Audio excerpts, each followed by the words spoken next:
press conference. I'd just like to let you know that following the 6th conference of the AU United Nations annual high-level dialogue, we're going to have a short press point that we're having now, and it will go as follows. The chairperson of the African Union Commission will start first and give his remarks, and then it will be followed by the UN Secretary General, Antonio Guterres, and they will take 2 questions. Would be very grateful if you could state your name, the media that you work for, before you state your question, after the 2 principals have given their remarks. Thank you very much.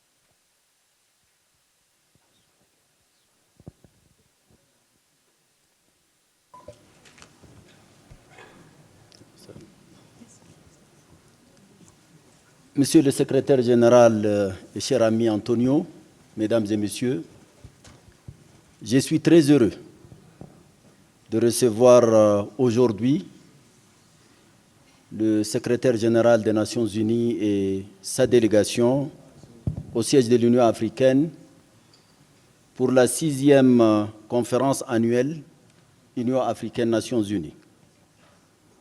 Ça a été l'occasion de faire le point sur notre fructueux partenariat.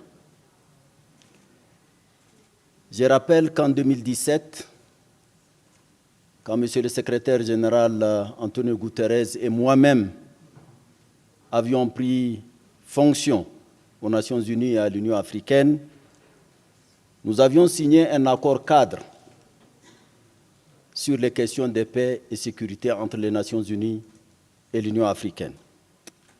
Un an après, en 2018, nous avions signé un 2e accord sur les questions de développement. Et depuis, chaque année, de manière alternative à New York ou à Addis, nous tenons nos rencontres annuelles pour faire le point. Cette 6e session se tient à un moment particulier où le monde fait face à de très importants défis. Les conséquences de la terrible pandémie de la Covid-19, le conflit russo-ukrainien et bien entendu les changements climatiques qui impactent négativement l'ensemble du monde et particulièrement le continent africain. L'Afrique est dans une situation encore plus difficile face à la crise sanitaire, à la crise alimentaire, à la crise énergétique et climatique. Sur les questions de paix et sécurité, le partenariat entre les Nations Unies et l'Union africaine est très ancien. Vous savez que l'essentiel des missions de paix sont sur le continent africain et nous travaillons presque au quotidien avec les Nations Unies. Nous avons fait un tour d'horizon sur la situation en Libye, la situation au Sahel, dans le bassin du lac Tchad, dans la Corne de l'Afrique, au Mozambique et dans les Grands Lacs, pour ne citer que les quelques cas sur lesquels nous nous étions penchés. Nous avions également évoqué, et vous le savez, un certain nombre de pays africains qui sont dans une situation de transition politique suite à des changements non constitutionnels. C'est une situation fort regrettable et qui est un recul par rapport aux objectifs et aux réalisations de l'Union africaine. Nous avions bien entendu également évoqué les questions de financement des missions de paix de l'Union africaine. Sur les questions économiques, et je voudrais renouveler mes remerciements au secrétaire général Antonio Guterres, qui est un avocat actif pour une réforme globale de la gouvernance mondiale, notamment sur le plan économique. Un continent comme le continent africain souffre de la conjoncture actuelle et souffre également du caractère anachronique d'un certain nombre de mécanismes mis en place juste après la Seconde Guerre mondiale et dont la pertinence aujourd'hui est questionnable. Nous avions également évoqué les questions des droits de l'homme, surtout que les Nations Unies s'apprêtent à célébrer le 75e anniversaire de la Déclaration universelle des droits de l'homme. Sur ces différentes questions, je suis heureux de dire que nous avons une parfaite convergence de vues. Vous savez que les Nations Unies et l'Union africaine sont des partenaires qui se complètent. Nous sommes une organisation régionale et conformément à l'article au chapitre 8 de la Charte des Nations Unies, nous coopérons avec l'organisation mondiale qui représente le multilatéralisme que sont les Nations Unies. Voilà de manière ramassée les différentes questions sur lesquelles nous avions échangé au cours de cette 6e session. Je donne la parole au secrétaire général des Nations Unies, Antonio Guterres, et nous serions prêts naturellement à répondre à vos questions. Merci. Antonio, you have the floor. Merci. Mesdames et Messieurs les représentants,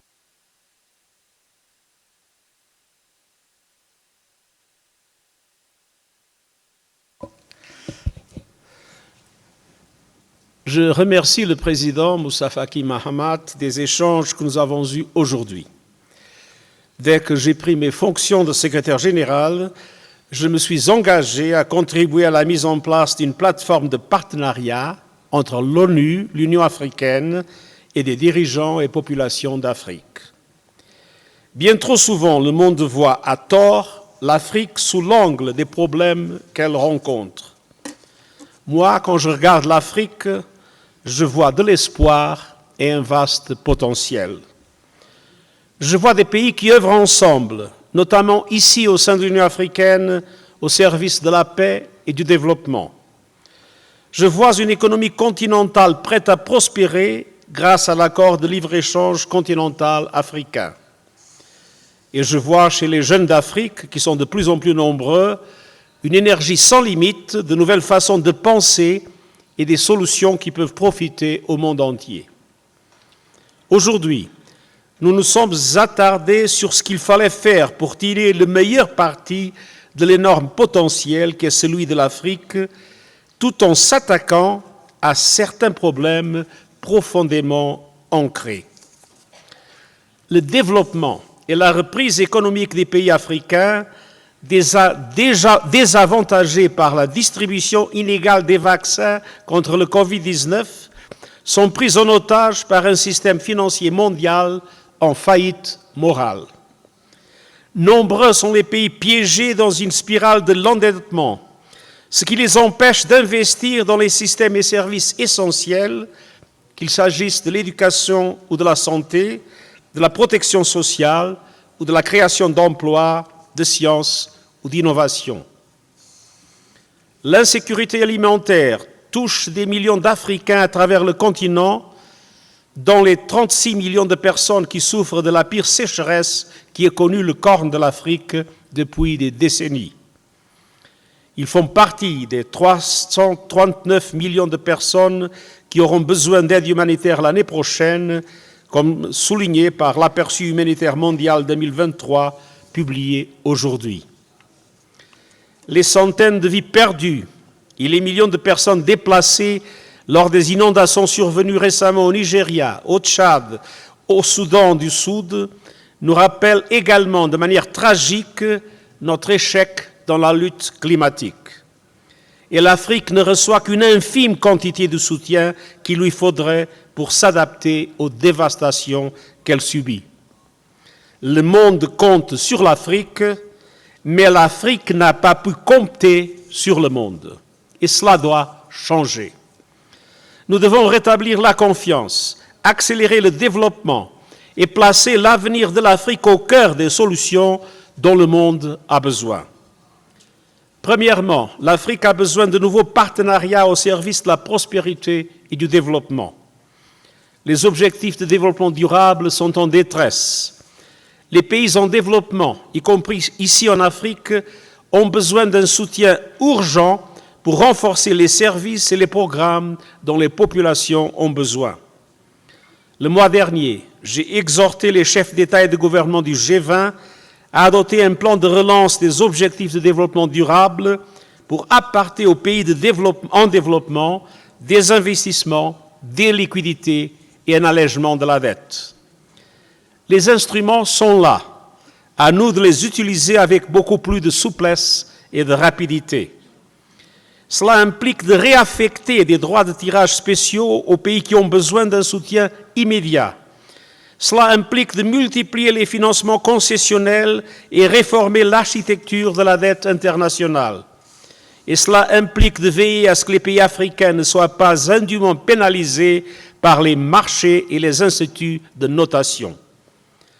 Dans mon rapport sur notre programme commun, j'appelle à une réforme de l'architecture financière mondiale pour en faire une architecture inclusive et équitable.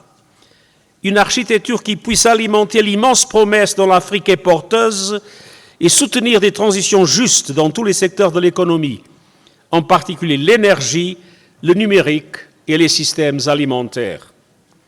Le moment est venu d'accélérer les progrès en vue de la réalisation du programme de développement durable à l'horizon 2030 et de l'agenda 2063. Second, Africa deserves and needs climate support. The establishment of a loss and damage fund at the recent COP27 marked a key step towards climate justice for those who have done the least to cause the crisis, namely Africa. We also launched an action plan to extend early warning systems to protect every person in the world within 5 years, including the 6 in 10 Africans who lack these systems. However, the promise to double adaptation finance to $40 billion annually has not been met. Sub-Saharan Africa adaptation costs alone are estimated to run as high as $50 billion annually over the next decades. Africa cannot foot this bill alone, nor should it. Efforts like the Africa Adaptation Acceleration Program require massive funding and investment, and developed countries must keep their promise to provide $10 billion annually for developing countries and reform the business models of multilateral development banks and international financial institutions. And I will keep pushing for a climate solidarity pact that mobilizes financial and technical support to accelerate emerging economies' transition to renewable energy and keep the 1.5 degree goal alive. Third, Africa deserves and needs peace. From the Sahel to the Great Lakes, to this very country, deep-rooted conflicts continue to challenge us. Today we discussed how our organizations are working to ensure peace across the continent, from an independent assessment on security and development in the Sahel promoted by the African Union and the United Nations, to forging a negotiated settlement here in Ethiopia, building on the recent cessation of hostilities agreement brokered by the African Union, to supporting stability in Somalia and the transition in Libya, and restoring constitutional order in Burkina Faso, Chad, Guinea, Mali, and Sudan. Unconstitutional government changes are not acceptable. They are not part of a civilized world. To join weapons collection campaigns in Madagascar, Niger, and Uganda, to supporting the Nairobi process led by the East African Community to bring peace and security to the Democratic Republic of the Congo, and to secure human rights across Africa as we prepare to mark the 75th anniversary of the Universal Declaration of Human Rights. But one question that is particularly dear to my heart and particularly important for the world, we need to make sure that we ensure robust African peace enforcement and counter-terrorist operations mandated by the UN Security Council under Chapter 7 of the UN Charter, and with stable and predictable funding through assessed contributions. Peace is never easy, but peace is always necessary. And the United Nations will continue working with the EU to deliver the peace, prosperity, and climate justice that the people of Africa deserve, and I thank you. And now we'll take a couple of questions from the floor. Any hands up? Thank you. Stay seated, it's better for the camera. Thank you. I'm Sisai from the Ethiopian Reporter newspaper. My first question is, as we all know, the Ethiopian government has proposed 20 billion US dollar to reconstruct the northern Ethiopia area, especially the area which is damaged by the war. So what's the plan by UN to support this government plan, especially to support by member state, especially by providing this huge amount of money? 20 billion US dollar has proposed by Ethiopian government, if you got me, Mr. Secretary. Sorry, you refer to what country and what government plan? The Ethiopian government has proposed Ethiopia. Ethiopia. yeah, by $20 billion. And my second question for both Mr. Secretary and Commissioner, as we know, the Tigrayan forces are still blaming the Eritrean forces. So what's your message towards the Eritrean government and Eritrean forces? Thank you. Well, this morning, President Moussa Faki Mahamat and myself have met Prime Minister Abiy. The United Nations fully supports the process of mediation of the African Union that led to the recent agreement on the cessation of hostilities. Now we are in the phase of implementation, and we are ready to fully support both the African Union and the parties in whatever is necessary to make sure that that implementation is successful. But we believe in the African leadership, in the solution of African problems, and we are very happy to be able to support the African Union in this process. On the other hand, we have dramatic humanitarian needs in the areas impacted by conflict. And we are upscaling the capacity of all the UN agencies and our partners in order to be able to take profit of the opening of roads that already exist, the access by air, and all the other aspects in order to be able to, as quickly as possible, provide the maximum possible support to all the populations in need. And finally, we appeal to the international community to support Ethiopia in its development. There is not a better way to consolidate peace than developing the country, creating the conditions for the people to see the peace dividends, people to see how peace contributes to improvement of the living conditions of the citizens of the country. And we will be in the first line of advocating for international support for the development of Ethiopia in this crucial moment of the history of the country. Je voudrais juste ajouter que nous voudrions féliciter les parties éthiopiennes, le gouvernement fédéral et les autorités du Tigray, d'avoir signé cet accord de cessation des hostilités et commencer à le mettre en œuvre. Le panel de l'Union africaine, dirigé par le président Olusegun Obasanjo, s'est rendu il y a quelques jours à Mekele.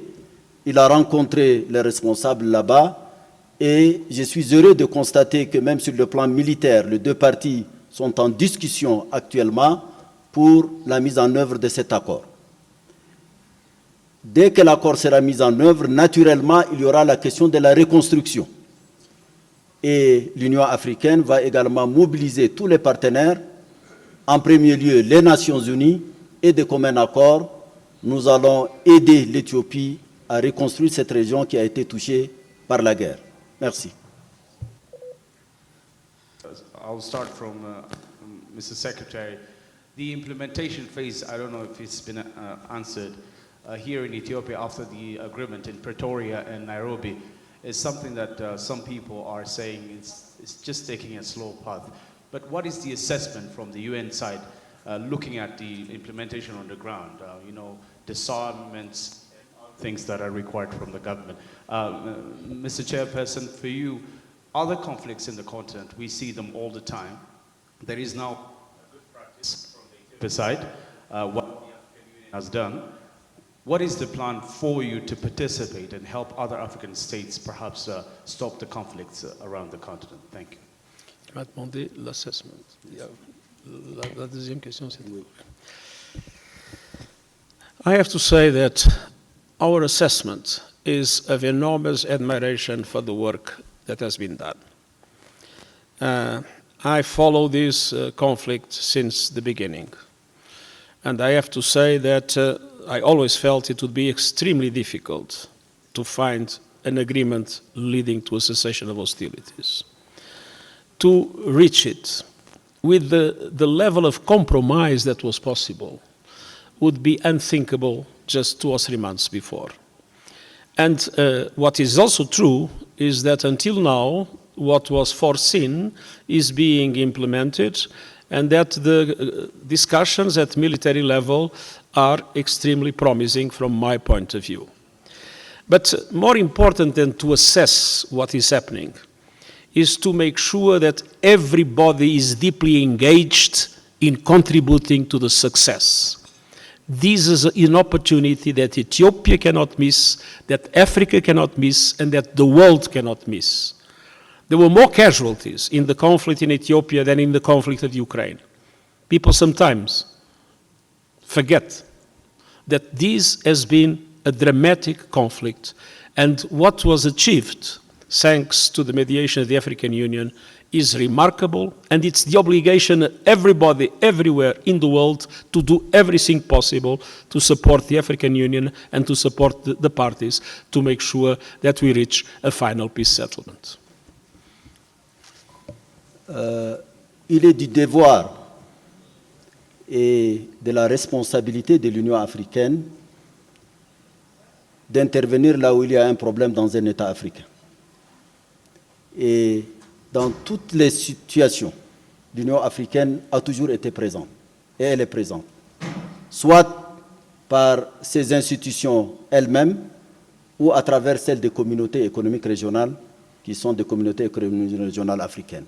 Même en Libye, où dès le départ l'Union africaine s'est investie et par la suite non, actuellement elle est totalement impliquée dans le cadre de la réconciliation à travers le comité de haut niveau qui a été mis en place par la conférence des chefs d'État et qui est dirigé par le président Sassou Nguesso du Congo. Donc, qu'il s'agisse du Congo, où nous avions désigné le président Lorenzo de l'Angola comme médiateur entre la République démocratique du Congo et le Rwanda, qu'il s'agisse du Sahel, du bassin du lac Tchad, du Mozambique ou ailleurs, l'Union africaine est impliquée et elle fera de son mieux, elle et avec le soutien de ses partenaires, dont les Nations Unies, pour ramener la paix et la stabilité dans le continent. C'est l'un de nos objectifs, c'est l'une de nos responsabilités, c'est l'un de nos devoirs. Merci.